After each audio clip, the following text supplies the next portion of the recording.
Hello friend, नमस्कार। मैं दिनेश शर्मा। आज आपको राहु की महादशा में, राहु में बुध की अंतर्दशा, मतलब राहु की महादशा बुध की अंतर्दशा, वृषभ लगन। तो जिन जातक की राहु में बुध की दशा चल रही हो और जिसका वृषभ लगन हो, सिर्फ उन जातकों के लिए वीडियो है। ठीक है, मतलब एक बहुत छोटे हिस्से के लिए हो गया।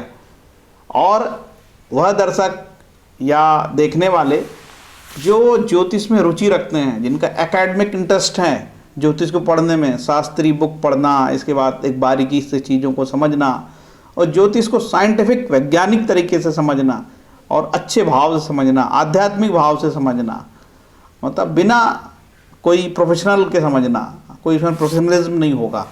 तो राहु में बुध वृषभ लगन के जातक के लिए है। चलते हैं आगे। ये मेरा कॉन्टैक्ट नंबर है 7697871256। ठीक है, इस में आप संपर्क कर सकते हैं। ये 2 नंबर है मेरे। एक में व्हाट्सअप वाला मैसेज भी कर सकते हो आप, जो आइडिया का है ऊपर वाला, और नीचे वाला जियो का नंबर है जो सिर्फ कॉलिंग नंबर है। ठीक, इससे आप संपर्क कर सकते हैं कुंडली विश्लेषण के लिए। ये वीडियो देखने सुनने के लिए है। वृषभ लगन में राहु की महादशा, बुध की अंतर्दशा। राहु की महादशा 18 वर्ष चलेगी, राहु है ना। और जो राहु में बुध चलेगा 2 वर्ष 6 माह 18 दिन चलेगा। ये जो बुध की अंतर्दशा ये काफ़ी बड़ी होती है, लंबी होती है। ठीक है, यदि बुध खराब स्थिति में है, 6, 8, 12 में है, तो काफ़ी ये तकलीफदेह भी हो सकता है। तो 2 वर्ष 6 माह 18 दिन काफ़ी बड़ा समय होता है। थोड़ा सा बुध के बारे में जान लेते हैं। बुध ग्रह के बारे में सामान्य जानकारी मैं देता हूँ आपको। बुध के बारे में कहा जाता है गंगा गए गंगादास, जमुना गए जमुनादास। मतलब बुध ग्रह साहचर्य से फायदा देता है। ठीक है, जिसके साथ होगा उसके फल देने लगेगा, ये बुध की विशेषता है। केंद्र दोष चंद्र बुध गुरु शुक्र सबको लगता है, लेकिन केंद्र दोष बुध को थोड़ा कम लगता है। पहले सबसे कम चंद्र को लगता है, इसके बाद बुध को लगता है। तो बुध को उतना केंद्र दोष नहीं लगता जितना गुरु और शुक्र को लगता है। बुध चंद्र की तरह तेज है, फास्ट मूविंग प्लैनेट है बुध। बुध चंद्र को शत्रु मानता है, लेकिन चंद्रमा जो है ना बुध को अपना मित्र मानता है। बुध का एक ही शत्रु है, वो है चंद्रमा। शुक्र और बुध हमेशा सूर्य से एक राशि आगे या पीछे ही मिलेंगे, अतः सूर्य के कारण बुध और शुक्र अस्त मिलते हैं। ऐसा 90% कुंडली में देखा जा सकता है। अस्त ग्रह अपने फलों में कमी करते हैं। कई बार प्रश्न करते हैं कि साहब हमारा शुक्र अस्त है, तो शुक्र तो 90% कुंडलियों में शुक्र और बुध सूर्य के आगे पीछे ही घूमते हैं। ऐसा नहीं होगा कि ये 6 ग्रह घर आगे निकल गया या 8 ग्रह आगे निकल गया।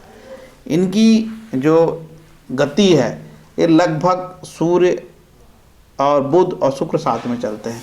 तो यदि कोई ग्रह अस्त हो जाता है तो थोड़े फलों में कमी हो जाती है, इसके अलावा कुछ नहीं। फलित के तरीके में आज मैं यहाँ पे भाव भावेश की स्थिति, लघु पारसरी सिद्धांत और ग्रहों के नैसर्गिक कारकत्व, सिर्फ मैं इन्हीं पे बात करूँगा। षडबल पारसर मुनि के 1800 योग लगभग हैं वो, और कारक ग्रह का निर्णय, इस पे बात नहीं होगी। वो तो तब होगी जब आपकी कुंडली देखी जाएगी। तो 2 सिद्धांत पे ही बात कर रहा हूँ, और लगभग 3-4 सिद्धांत और हैं फलित के, उन पे मैं बात नहीं कर पाऊंगा। तो एक अंदाज और एक सिद्धांत का विश्लेषण है, पूरी कुंडली का विश्लेषण संभव नहीं है। फलकथन में ग्रह का स्वतंत्र कारकत्व का हमेशा महत्व रखता है कि जैसे आपकी राहु की दशा चल रही है और राहु में बुध चल रहा है, तो मुख्य जो फल देने वाला ग्रह हुआ बुध रहेगा। तो बुध के कारकत्व हमको जरूर जान लेना चाहिए। तो ये बुध के मैंने कारकत्व लगाया हूँ, आप थोड़ा सा वीडियो रोक के इसको देख सकते हैं। एक एक कारकत्व को यहाँ पढ़ने का कोई औचित्य नहीं है, ये बुध के कारकत्व हैं। अब यहाँ से वीडियो चालू होता है। बुध महाराज पाराशर कहते हैं, ये जो ज्योतिष है महाराज पाराशर की ज्योतिष है। ये ना कोई केपी ज्योतिष नहीं है, ना लाल किताब ज्योतिष है। ठीक है, ऋषि पाराशर ने जो होरा शास्त्र लिखा है उसी के सिद्धांत का विश्लेषण है। इसको बोलते हैं पाराशर शास्त्र की, पाराशर मुनि की एस्ट्रोलॉजी। ये वैदिक एस्ट्रोलॉजी नहीं है, वेदों में कोई योग ही नहीं दिया है। अब वेदों में खोजो, मेरे पास 4 वेद है, कोई बता दे मुझे कहाँ दिया है वेदों में योग। तो बड़े जोश में लोग कह देते हैं वैदिक एस्ट्रोलॉजी। यार वैदिक नहीं है, वैदिक में कहाँ वेद में कोई है।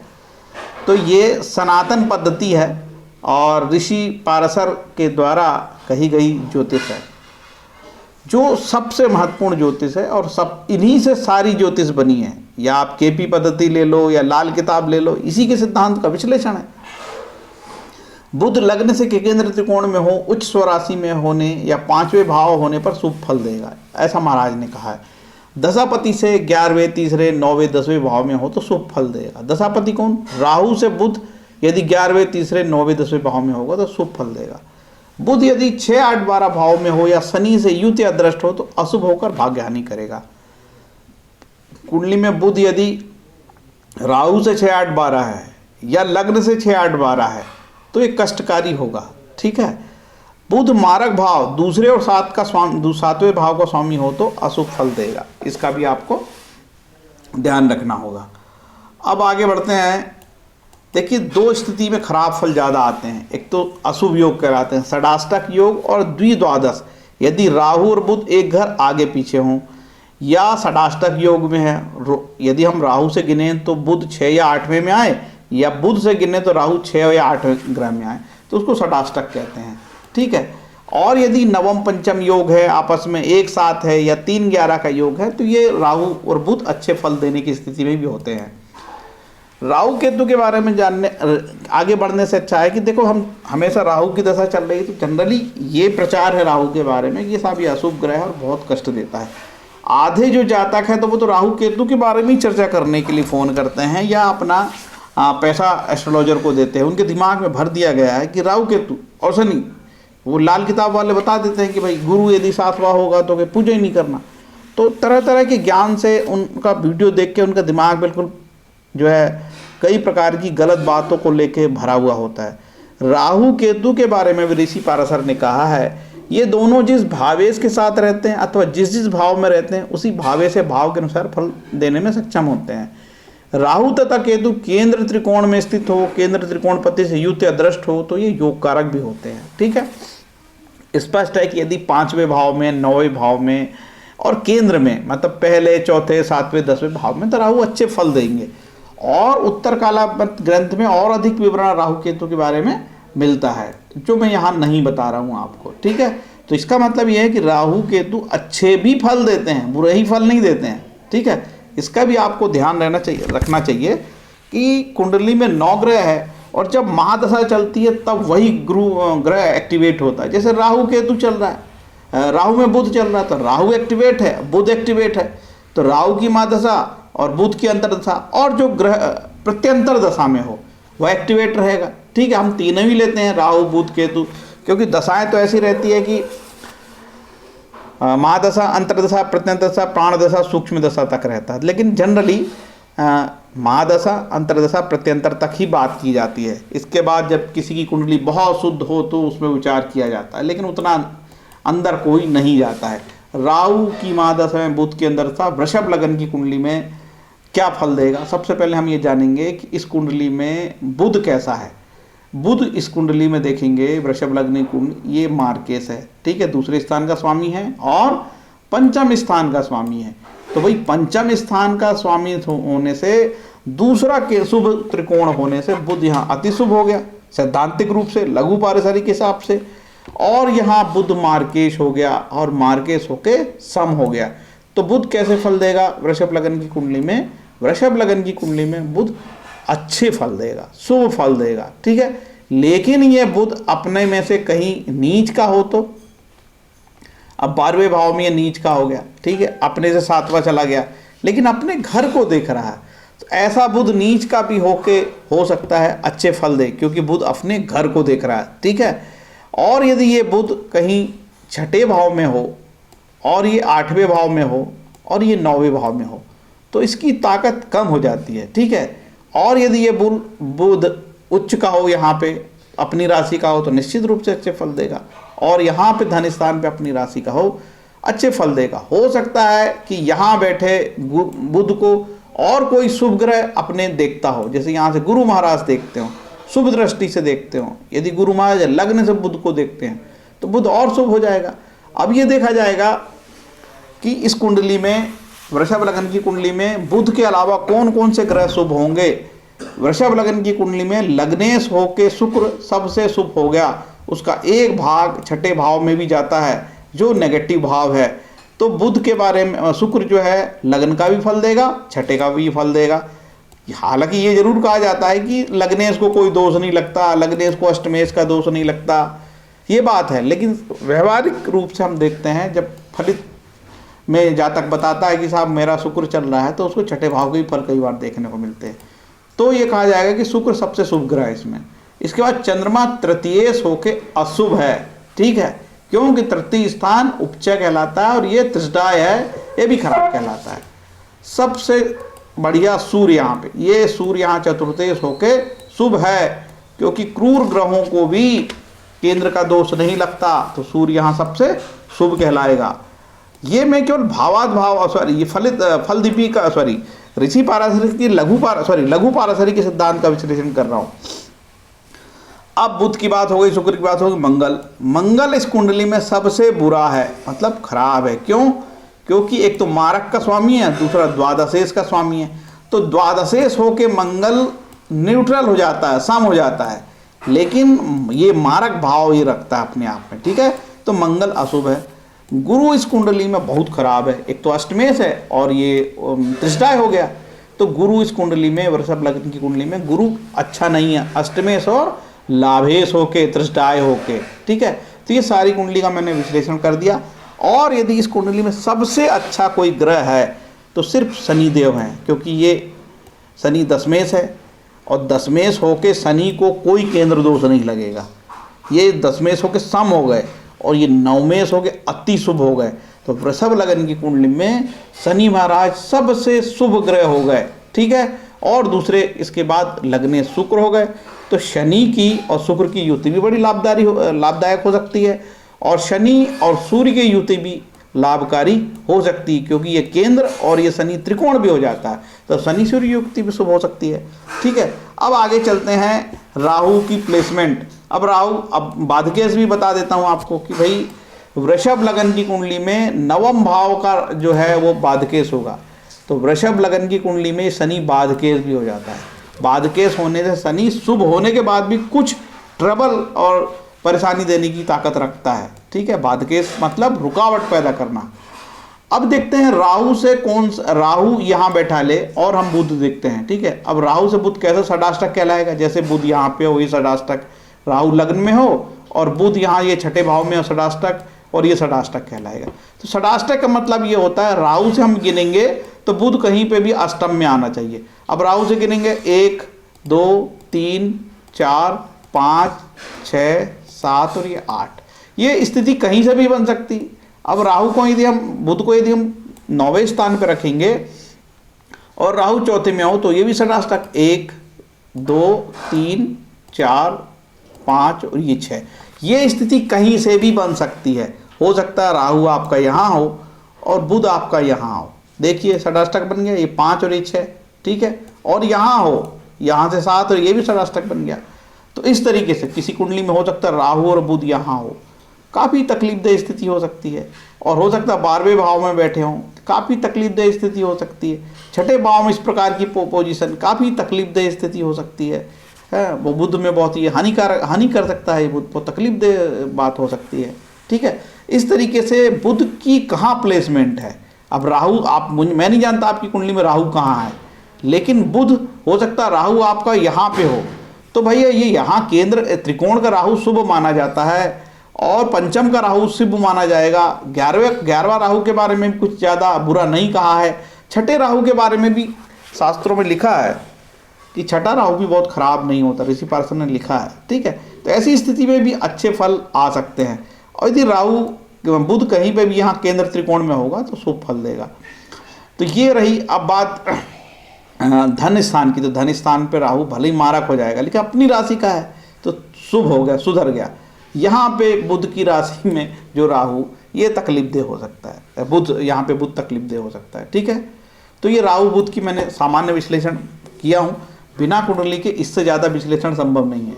बात बता दिए साहब। तो राहु देगा क्या फल? तो राहु देगा ये दूसरे भाव के फल और ये पंचम भाव के फल। अब ये मैं बता रहा हूँ कि दूसरे बुध, जो राहु में बुध देगा दूसरे और पंचम के फल। लेकिन ये भाई, ये बुध किसी के साथ भी बैठ जाए या अष्टम स्थान पे बैठ जाएगा तो अष्टम के फल देने लगेगा। अब इसको कहीं गुरु देखता हो कहीं से, हो सकता है कि यहाँ से गुरु महाराज देख रहे हो इनको ऐसे, ठीक है, बुध 8वां बैठा हो और गुरु महाराज की दृष्टि हो रही है, तो गुरु महाराज क्या हो जाएंगे, गुरु महाराज यहाँ पे अष्टमेश हो जाएंगे और उपचय हो जाएंगे, तो एक गुरु के भी फल आ सकते हैं। तो बिना कुंडली देखे ये बता देना कि क्या फल होगा बहुत कठिन होगा। लेकिन राहु बुध चूंकि 2 स्थान के मालिक है, धन स्थान के और 5वें स्थान के, तो ये 2 स्थान के तो रिजल्ट जरूर देंगे। तो हम देख लेते हैं कि धन स्थान के क्या कारकत्व होते हैं। धन स्थान के कारक तो वाणी, धन, जीवा का स्वाद, आंखों की सुंदरता, कुटुंब, मुख की आभा, प्राथमिक शिक्षा, खान पान, चेहरा, दांत, दाहिना नेत्र, जमा धन। ठीक है, इससे ज़्यादा मैं नहीं बता पाऊंगा, बहुत लंबा हो जाता है वीडियो। ठीक है, आप लोग देख सकते हो कहीं पे, किसी भी किताबों में आसानी से मिल जाते हैं ये। और पंचम भाव का जो धन है कारकत्व है, संतान संबंधी सुख, मन, बुद्धि, शिक्षा, विद्या, विषय का चुनाव, प्रतिभा, पेट, उदर, पाचन तंत्र, मंत्रों द्वारा देवताओं की पूजना, विवेक, विद्वता, शासकीय, मोहर, कर, आत्मा, प्राण शक्ति, गर्भ, श्रुति, स्मृति, जुआ, सट्टा, लॉटरी, पितामह, दादा, स्मरण शक्ति, प्रेम संबंध, अनैतिक यौन संबंध, शक्ति भावना, भविष्य का ज्ञान, मंत्र सिद्धि, खेल कूद, रंगमंच, कलाकार, शेयर मार्केट, राज्यसभा से बहुत सारे फल हैं। अब आपको समझ में आ गया होगा कि फलित के कई तरीके होते हैं। कोई भी ज्योतिषी बिना कुंडली देखे, इवन कुंडली देखे भी इतने आसानी से प्रेडिक्शन नहीं कर सकता है। और जो बड़ा ज्योतिषी है, जो बहुत जानकार है, जिसको एक्सपर्ट है, अब ईस्ट वीस्ट तो किसी के पास है नहीं यार, कोई 22,000 रुपये ले रहा है, कोई 15,000 रुपये ले रहा है, तो जो पैसे ले रहा है उसके पास कहाँ का ईस्ट रहेगा यार। अब वो धन ले रहा है, उसके पास कोई ईस्ट नहीं है। ईस्ट उसके पास होता है जो मुफ्त में कुंडली बांट दे, तो मेरे पास भी ईस्ट नहीं है, ईस्ट की बात ना करना। अब पूछोगे कि रत्न कौन सा पहन ले साहब, तो भैया लग्नेश का रत्न पहना जा सकता है, और शनि का रत्न सबसे अच्छा है इस कुंडली में शनि, तो शनि का रत्न नीलम पहना जा सकता है। पुखराज भूल के भी ना पहने वृषभ लगन की कुंडली वाले।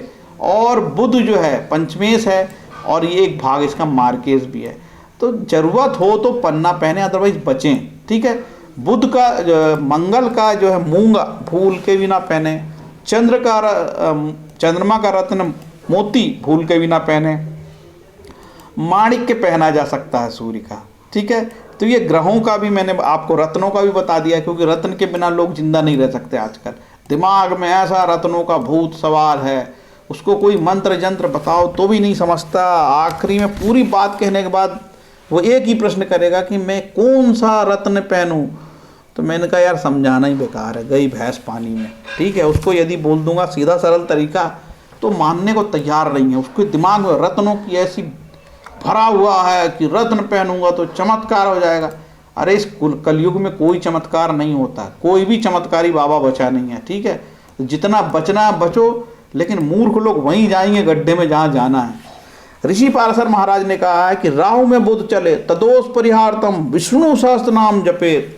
अब ये सरल उपाय बिल्कुल पसंद नहीं है लोगों को, ये पंडित ही मूर्ख होगा ऐसा विष्णु सहस्त्र नाम का प्रचार कर रहा है। बोले अरे मूर्खों, ये विष्णु सहस्त्र नाम पढ़ लेना और बुध पन्ना के चक्कर में न पढ़ो, लाभ हो जाएगा। अब पढ़ो भैया, महीने दिन 15 दिन, कम से कम बुधवार के दिन तो नियमित करो। पढ़ना ही नहीं है, तत्काल लाभ हो जाए।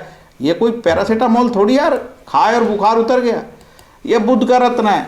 ओम बुद्ध बुद्धाय नमः, ओम राम ह्रीम ब्रौसा बुद्धाय नमः, ओम एम श्रीम श्रों बुद्धाय नमः। जो भी उचित लगे इसका धारण करो, पढ़ो, कोई एक पढ़ो, पूरा पगलाओ मत, पूरा मत पढ़ो। बुद्ध का वैदिक मंत्र है, काफ़ी बड़ा मंत्र है यार, मेरे को ही पढ़ते नहीं बनता, तो आपको क्या बताऊं मैं।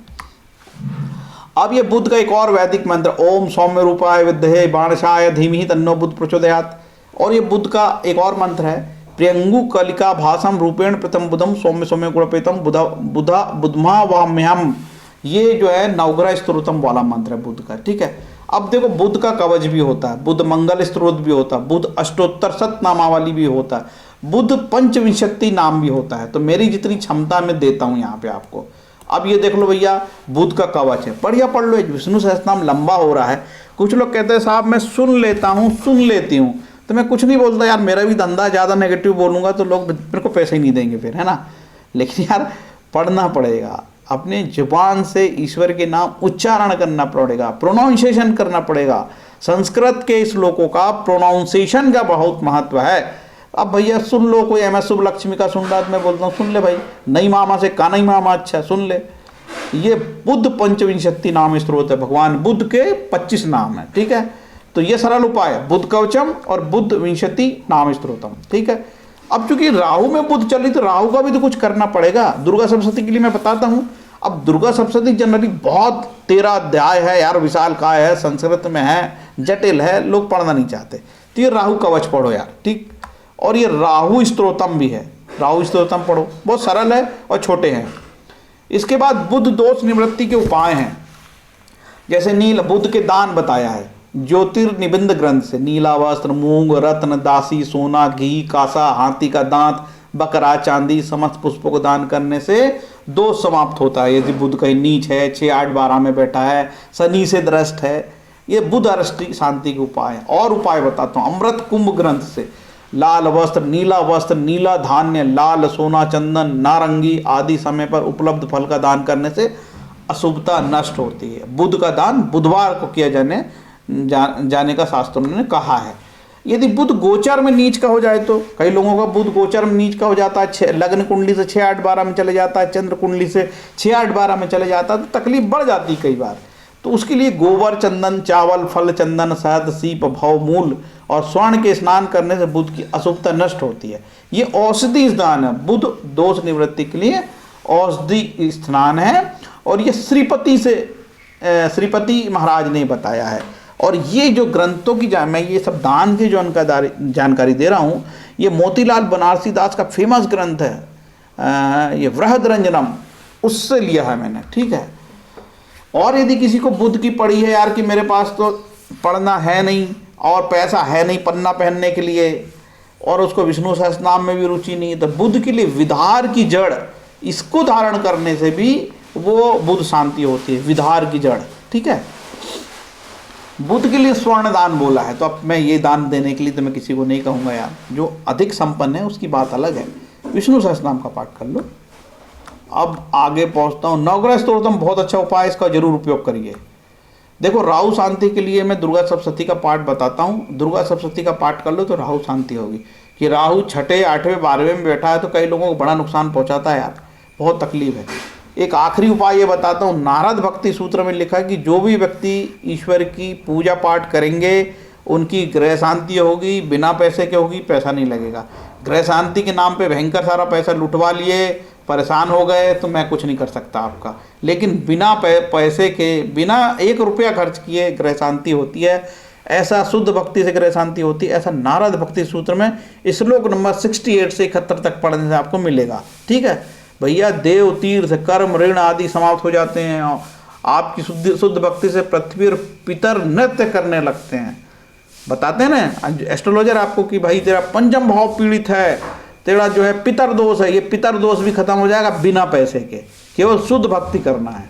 लेकिन मेरी बात आपको जमेगी नहीं, क्योंकि डॉक्टर ऐसा है जो दवाई कम दे रहा है, तो महामूर्ख डॉक्टर होगा ये।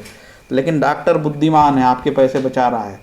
दान, जप, विष्णु सहस्त्रनाम, शिव सहस्त्रनाम, महामृत्युंजय मंत्र जप का पठन पाठन, रामायण, गीता, भागवत पाठ, हनुमान चालीसा, सुंदरकांड आदि विभिन्न प्रकार के स्त्रोत पाठ, जैसे राम रक्षा स्त्रोत, नारायण कवच, गजेंद्र मोक्ष, ललिता सहस्त्रनाम, ऐसे अनेकों स्रोत जो पुराणों में दिया है, श्रीमद् भागवत में दिया है, हनुमान चालीसा, रामायण में दिया है, और भी अनेकों ग्रंथ से दिए हैं। उनसे यदि कोई पढ़ता है, भगवान की भक्ति करता है, वो जिस रूप में करे और जिस भगवान की करे, ठीक है।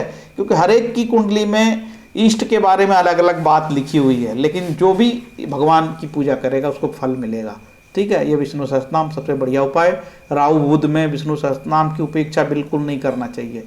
यहाँ वीडियो ख़त्म होता है, और यदि अच्छा लगे तो लाइक शेयर कर दो, नहीं तो हमारा कुछ नहीं जा रहा, खा पी रहे हैं घर में बैठ के, ठीक है। हरे कृष्णा बोल के अपना वीडियो बंद करता हूँ।